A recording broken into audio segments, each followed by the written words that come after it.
Eu vou aproveitar inclusive o Fred que está aqui com a gente, mas queria que você falasse de uma declaração do ministro das Relações Exteriores, Mauro Vieira. Parece que ele falou em Belém que vai ter um encontro com o Marco Rubio. Onde vai ser esse encontro e o que vai estar na pauta? Pois é, na semana que vem, tanto o Mauro Vieira quanto o Marco Rubio vão estar no encontro do G7, lá no Canadá.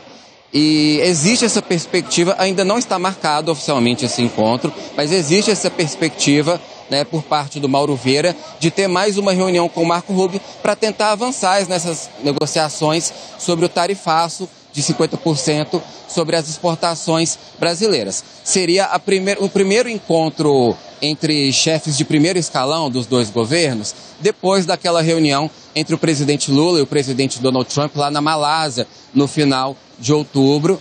Mauro Vieira até disse que tem havido alguns encontros virtuais ali entre representantes dos dois governos, algumas conversas, mas a gente não voltou a ter uma conversa presencial. E o próprio Lula, na terça-feira, disse que se depois da COP30 as negociações não avançarem, ele mesmo quer ligar novamente para o Donald Trump para tentar destravar essas tratativas aí entre Brasil e Estados Unidos.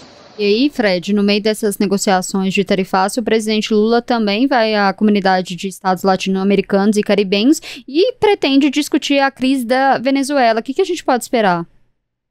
Olha, desde o encontro do Lula com o Trump, a gente não teve nenhuma nova sinalização do relaxamento do tarifaço, né?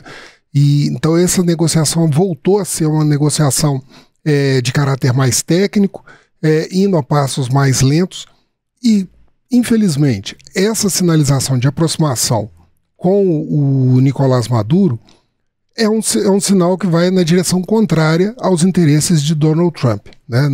Pelo menos não seria oportuno para o Lula fazer essa sinalização antes de conseguir novos avanços com o Donald Trump. A gente vê aqui, por exemplo, a relação Donald Trump, Nicolás Maduro e Gustavo Petro, da Colômbia, ela vem acirrando cada vez mais. Até a terça-feira, já chegamos a 16 ataques a embarcações ali na região do Caribe e do Pacífico. Mais de 66 pessoas morreram, né? 2 foram resgatadas. Essas são imagens divulgadas pelo Pete Hegseth em sua rede social desse último ataque. 2 pessoas morreram e foi na região do Pacífico, ou seja, mais próximo da Colômbia. Além disso, nós estamos vendo toda uma movimentação muito grande militar para a região. No programa do 60 Minutes, que o Donald Trump deu uma entrevista longa, falou sobre vários assuntos, ele disse que o tempo do Nicolás Maduro no poder está acabando. Mas ele também relativizou, disse que não está pensando nesse momento numa ação militar. Por via das dúvidas, nós vemos que essa movimentação de fato já existe. São esses ataques contra essas embarcações de narcotraficantes e também uma mobilização militar muito forte, né? Você tem 4.000 fuzileiros navais do 22ª Unidade Expedicionária de Fuzileiros dos Estados Unidos treinando ali na região de Porto Rico. Você ainda tem as instalações, embarcações como o Iwo Jima, né, um transportador de aviões. Você tem aeronaves de desembarque de tropas, pelo menos 5 destroyers e um submarino lançador de mísseis na região. E no último dia 4, o porta-aviões USS Gerald Ford, o maior porta-aviões dos Estados Unidos, ele cruzou o Estreito de Gibraltar, saindo do Mediterrâneo e indo em direção ao Atlântico, com seu grupo de combate, que é formado também com mais 5 destroyers, em direção ao Caribe, como foi orientado já há alguns dias pelo Departamento de Guerra. Então nós temos essa mobilização toda de pressão militar para uma retração do regime de Nicolás Maduro.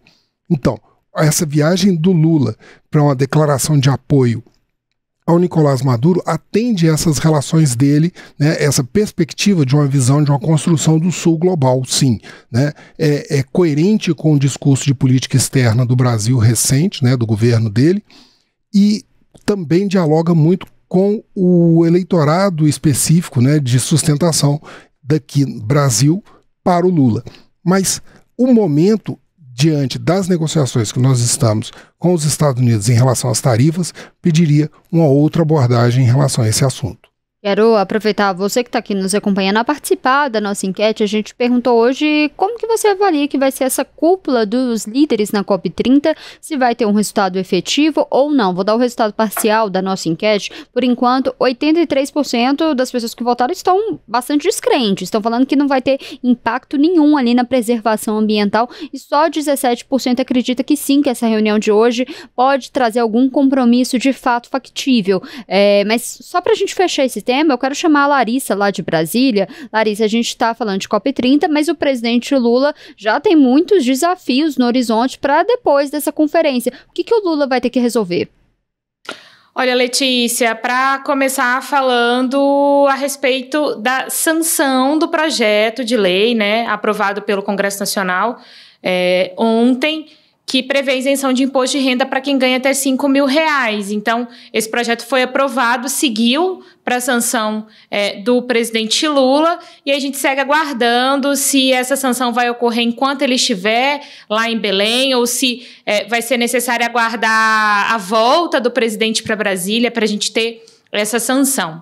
Outro assunto muito importante que a gente falou aqui muito no Primeira Análise, que é a indicação do presidente Lula para o novo ministro do Supremo Tribunal Federal para ocupar a vaga deixada por Luiz Roberto Barroso, que se aposentou. Muito a gente debateu sobre isso, havia uma expectativa de que essa indicação acontecesse antes mesmo da viagem do presidente Lula para a Ásia, o que acabou não acontecendo. Eu lembro que havia ali uma expectativa, a viagem para a Ásia era numa terça-feira, às 10 horas da manhã. A gente ficou se perguntando, né? Não aconteceu na segunda-feira, então a gente ficou se perguntando se poderia ser no início ali, antes da viagem dele na terça-feira de manhã, o que também não aconteceu. Jogou mais para frente, a expectativa era de que essa confirmação ocorresse quando ele voltasse, enfim. A gente segue, portanto, esperando essa indicação.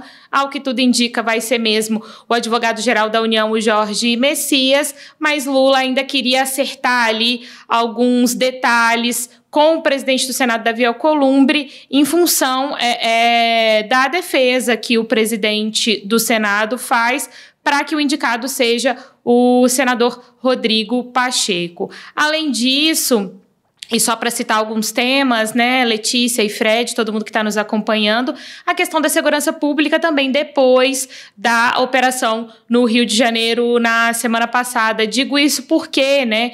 Porque estão ocorrendo alguns desdobramentos, como a primeira reunião do escritório conjunto Governo Federal e Rio de Janeiro para tratar dessa questão, essa reunião que aconteceu na terça-feira.